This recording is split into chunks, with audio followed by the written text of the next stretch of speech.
Halo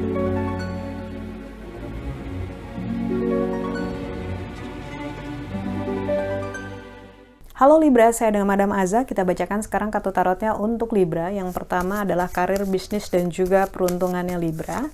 Kartu yang diberikan adalah The Magician. Kartu The Magician ini adalah tentang hal-hal yang bagus, yang baik, menyenangkan, insya Allah akan terjadi. Karena seorang pesulap bisa bikin magical things to happen gitu, bikin penontonnya terkagum-kagum gitu, bahagia ngelihat sulapnya si pesulap yang luar biasa, padahal nggak tahu gitu ya di belakangnya si pesulapnya udah kerja keras, udah bikin rencana, udah latihan berkali-kali, udah gagal berkali-kali. Jadi kartu The Magician ini adalah celebrating your efforts gitu ya, merayakan upaya-upayamu selama ini di masa-masa latihan, di masa-masa gagal tadi, karena seorang pesulap bisa bikin hayalannya menjadi kenyataan berdasarkan dengan dua kata, strong will, keinginan yang kuat. Jadi kalau kamu percaya kamu benar-benar menginginkannya, maka kamu pasti akan benar-benar mengupayakannya.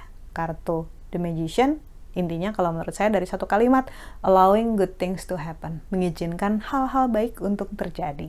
Kita aminkan saja.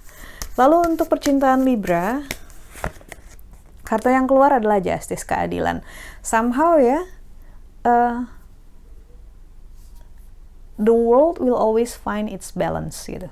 Dunia itu akan selalu menyeimbangkan dirinya. Karena itu ketika kartu Justice keluar dalam hal relasi ini menunjukkan bahwa ya sama seperti kita mendapatkan yang kita berikan, pasangan pun juga melakukan hal yang sama ataupun merasakan hal yang sama. Karena itu masalah balance ini memang nggak semudah itu.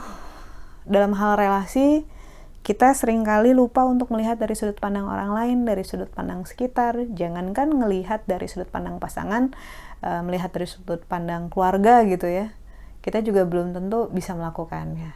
Karena itu, jangan lupa bahwa ketika kita berelasi, sebenarnya kita sedang latihan untuk memanage, mengatur ego diri kita sendiri, sembari memanage juga ego orang lain gitu.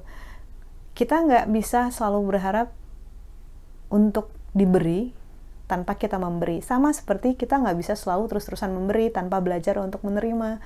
Nggak semua orang tahu caranya menerima cinta, menerima perhatian dengan hati terbuka gitu. Banyak yang punya dinding terlalu tinggi gitu, sehingga setiap kali ada yang suka selalu mental.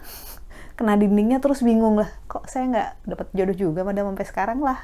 Gimana orang masuk dindingnya ketinggian gitu ya. Nah kartu Justice ini adalah balancing itu semua. Istilahnya kita perlu dinding yang menjaga jarak, tapi jangan terlalu tinggi.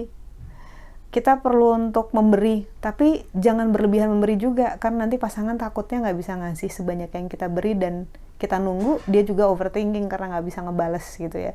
Jadi kalau kita memberi, kita harus belajar untuk menerima juga gitu. Kalau jangan hanya mau memberi saja karena itu bikin kita ngerasa di atas misalnya, tapi kita juga harus belajar untuk menerima, untuk menemukan balance itu tadi, keseimbangan tadi.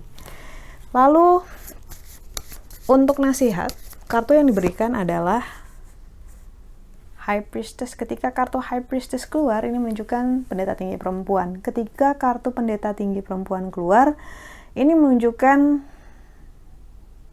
masa-masa di mana kita diminta untuk istirahat dulu, berhenti dulu sejenak, kemudian nanya ke diri sendiri, are you okay? Kamu baik-baik aja nggak? Ada yang bisa dibantu kah? Gitu. Ada yang perlu saya ubah kah biar kamu lebih bahagia?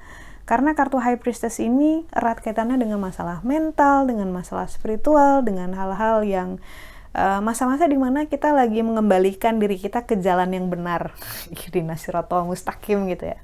Tunjukkanlah kami jalan yang lurus. Seringkali manusia soalnya suka salah belok ataupun jalannya mereng-mereng gitu ya, melenceng dari yang sudah digariskan.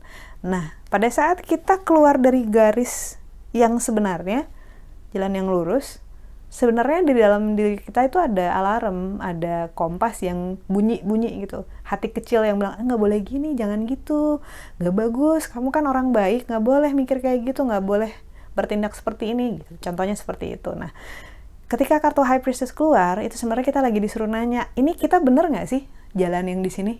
Jangan-jangan udah saatnya kita untuk balik lagi nih ke jalan yang tengah, jalan yang lurus. Karena kalau jalan ke kanan-kanan terus nanti kita jatuh ke cebur got loh. Got kan bau gitu. hanya karena sekitarnya bau, nggak berarti kita harus main-main bau juga kan, gitu.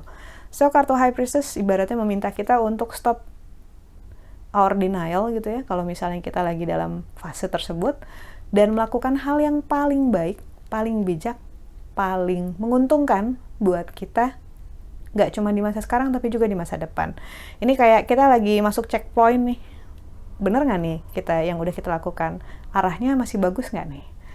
Sekian bacaannya, semoga bermanfaat. Kita doakan yang terbaik saja untukmu. Semoga sehat selalu, panjang umur, kaya raya, bahagia, berkelimpahan, segala hal yang baik dari Tuhan Yang Maha Esa. Terima kasih, bantu saya dengan cara di klik like-nya, subscribe, share, dan juga komen.